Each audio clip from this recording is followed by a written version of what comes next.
जो बिना मांगे देश के 10 करोड़ से ज्यादा किसानों को पीएम सम्मान निधि हर वर्ष 6,000 रुपया सीधे उनके बैंक में खाते में जमा करती है, उनके सम्मान की चिंता करती है। और वो लोग 2 रुपये का मुआवजा, क्या हमारे हरियाणा के किसानों का अपमान करते समय आपको शर्म नहीं आई?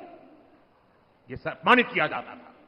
इसलिए मैं आज आप लोगों को हाथ जोड़ करके काम दे रहा हूं और मुझे विश्वास है आप इस काम को करने में कभी पीछे नहीं हटेंगे। जब भी कांग्रेस के लोग आपसे किसानों की बात करें, आप उनसे एक बात पूछोगे? जरा जोर से बोलिए ना, पूछोगे?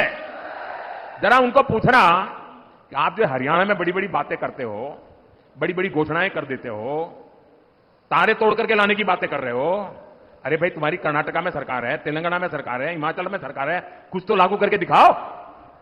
जरा इसको इतना पूछ लीजिए।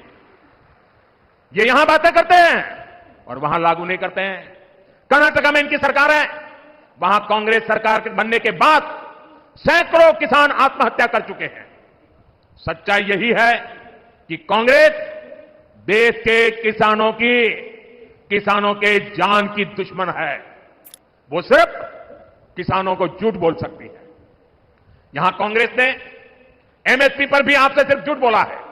सच्चाई यह है कि यहां भाजपा की सरकार 24 फसलों को एमएसपी पर खरीद रही है, जबकि कांग्रेस शासित राज्यों में इक्का दुक्का फसलें ही एमएसपी पर खरीदी जाती है। आप मुझे बताइए, ऐसी धोखेबाज कांग्रेस पर क्या हमारे किसान भरोसा कर सकते हैं क्या? हाथ ऊपर नहीं, मुंह से बोलिए, भरोसा कर सकते हैं क्या? साथियों, हरियाणा का भरोसा तो भाजपा पर ही है। बीते 1 दशक में भाजपा ने यहां विकास को नई गति दी है। यहां चारों तरफ चौड़ी सड़कों का जाल बिछाया गया है। आज 5 जोड़ी वंदे भारत ट्रेनें ये मेरे हरियाणा में चलती है। हिसार से रोहतक जाने के लिए हंसी हिसार रोहतक लेन लाइन शुरू कर दी गई है। इससे हिसार से रोहतक पहुंचने के लिए समय आधा हो गया है। साथियों, ये क्षेत्र अब एक बड़ा व्यापारिक केंद्र बनने की तरफ कदम बढ़ा चुका है। हिसार एयरपोर्ट बनने से यहां नए उद्योगों को बढ़ावा मिलेगा। और आज मुझे बता रहे हैं कि इतना बड़ा जहाज पहली बार यहां उतरा है और मुझे आने का सौभाग्य मिला है। और भाजपा सरकार बनने के तुरंत बहुत ही कम दिनों में इसका कॉमर्शियल कामकाज भी शुरू हो जाएगा दोस्तों। और इसका फायदा व्यापार उद्योग के साथ साथ यहां के किसानों को भी होने वाला है। अब किसानों की उपज आसानी से कम समय में विदेश निर्यात कर पाना संभव हो पाएगा। और आज हिंदुस्तान के किसानों के द्वारा पैदावार की गई चीजें दुनिया के बाजार में गर्व से बिक रही है। इससे व्यापारियों को, दुकानदारों को, किसानों को, हर किसी को फायदा होने वाला है। हमारा प्रयास यही है, यहां नए उद्योग लगे। हम चाहते हैं यहां दुनिया भर से निवेशक आए ताकि युवाओं को ज्यादा से ज्यादा रोजगार मिले। साथियों, कांग्रेस ने यहां के युवाओं पर भी दोहरा वार किया है। एक तो कांग्रेस के समय में बिना खर्ची पर्ची के सरकारी नौकरी नहीं मिलती थी। दूसरा, घूस देने के लिए गरीब को खेत तक बेचने पड़ते थे। भाजपा ने बिना खर्ची पर्ची नौकरियां दी और यही बात कांग्रेस को अखर गई है। इसलिए कांग्रेस की भर्ती रोको गैंग ने युवाओं को नौकरियां देने पर ब्रेक लगवा दिया। कांग्रेस की भर्ती रोको गैंग को इस चुनाव में मेरे सभी नौजवान उनको जरा सबक सिखाइए ताकि आपके भविष्य को ताला लगाने का पाप न करे। साथियों, कांग्रेस सिर्फ लूट खसूट ही नहीं करती बल्कि निर्लज्जता से उसका बचाव भी करती है। कांग्रेस के राज में कैसे दलालों। तो किसान भाइयों, अभी आप लोगों ने सुना है प्रधानमंत्री श्रीमान नरेंद्र मोदी जी को आज हरियाणा के हिसार से उन्होंने 10 बड़ी घोषणाएं की हैं। किसान भाइयों, आप लोग को बता दें कि पीएम किसान योजना की आने वाली किस्त जो है 18वीं किस्त आप लोग को 5 अक्टूबर को मिलेगी। उसी के संबंध में प्रधानमंत्री मोदी जी ने घोषणा की है कि देश के करोड़ों किसानों के खाते में 6-6 हज़ार रुपये जो है डाले जाते हैं। 6-6 हज़ार रुपये आप समझ सकते हैं पीएम किसान योजना के अंतर्गत मिलते हैं। और साथ ही कई स्टेट यानी कि राज्यों में तो 6 हज़ार रुपये मुख्यमंत्री किसान कल्याण योजना के अंतर्गत भी मिलते हैं, यानी कि 12 हज़ार उन किसान भाइयों को मिलते हैं। तो प्रधानमंत्री मोदी जी ने 24 फसलों की एमएसपी की गारंटी दी है। साथ ही किसानों को मुआवजा के लिए कांग्रेस पर हमला बोला है कि बहुत कम मुआवजा जो है मध्य प्रदेश सरकार और सहित कांग्रेस की सरकार ने दिया है। और कट्टर देशभक्त है। देश की बात आती है तो हरियाणा वाले सब कुछ बुलाकर एकजुट खड़े हो जाते हैं।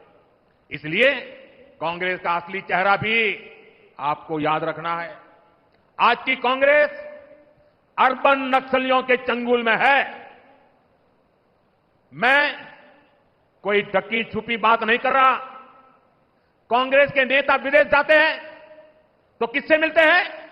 ये उन लोगों से मिलते हैं जो भारत के दुश्मनों की भाषा बोलते हैं। कांग्रेस के इंटरनेशनल पार्टनर वो लोग हैं जो दुनिया भर में भारत को बदनाम करने में जुटे हैं। विदेश में जाकर कांग्रेस के नेता वही भाषा बोलते हैं जो भारत का बुरा चाहने वालों को पसंद आती है। आप भी सोचिए, आखिर क्यों पाकिस्तान कांग्रेस का समर्थन करता है? कांग्रेस की नीतियों को पाकिस्तान को पसंद आती है। साथियों, हरियाणा के लोगों को कांग्रेस के वादों इरादों से बहुत सावधान रहना है। कांग्रेस ने कहा है कि वो जम्मू कश्मीर में फिर से 370 वापस लाना चाहती है। कांग्रेस फिर से पत्थरबाजी और बम बंदूक को हवा देना चाहती है। जिन पत्थरबाजों ने हरियाणा के बेटे, फौजी बेटे जो वहां ड्यूटी कर रहे थे, वहां के पत्थरबाजों ने उनको लहूलुहान कर दिया। अब कांग्रेस ऐसे लोगों को रिहा कराना चाहती है। अब बताइए, ये अर्बन नक्सली कांग्रेस किसके साथ है? ऐसी कांग्रेस को हरियाणा का किसान, हरियाणा का नौजवान और हरियाणा की माताएं बहनें क्यों पसंद करेगी, क्यों वोट देंगी? साथियों, आज 28 सितंबर है। मैं आपको याद कराता हूं, 28 सितंबर की रात को ही हमने सर्जिकल स्ट्राइक की हुई थी। तो अभी दोस्तों आप लोगों ने प्रधानमंत्री मोदी जी का पूरा भाषण सुना है और भाषण तो काफ़ी बड़ा था, लेकिन मैंने जो मेन बात है गरीबों, किसानों, युवाओं के लिए जो उन्होंने कहा है उसी के संबंध में आप लोग को भाषण सुनवाया है।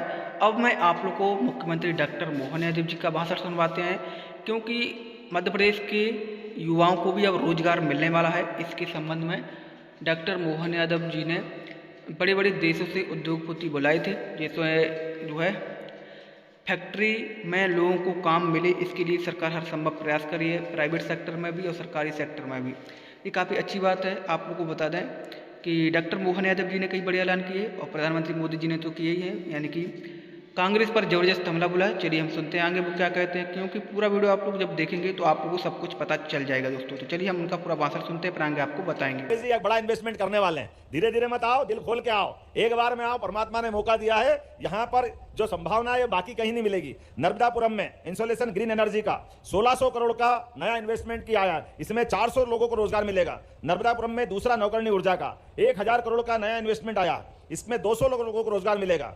नौकरणी ऊर्जा के क्षेत्र में बहुत सारी बात बता सकता हूं, लेकिन अभी तो हमारे अलग अलग ये अपना आधा सत्र हुआ है। आधा सत्र राउंड टेबल के आधार पर बहुत सारे अलग अलग प्रकार के निवेशक मेरे मित्र सामने बैठे हैं। मैं आप सबका स्वागत करता हूं, अभिनंदन करता हूं। ये बात सही है कि मेरे पहले हमारे अलग अलग विभाग के कई पीएस ने अपने विभाग की विस्तार से योजना बताई है। हमारी योजनाओं के साथ हमने अपने निवेशकों का विश्वास दिलाने का प्रयास किया है। लेकिन यह भी बताना चाहूंगा कि कई सारे पीएस अभी बोल ही नहीं पाए।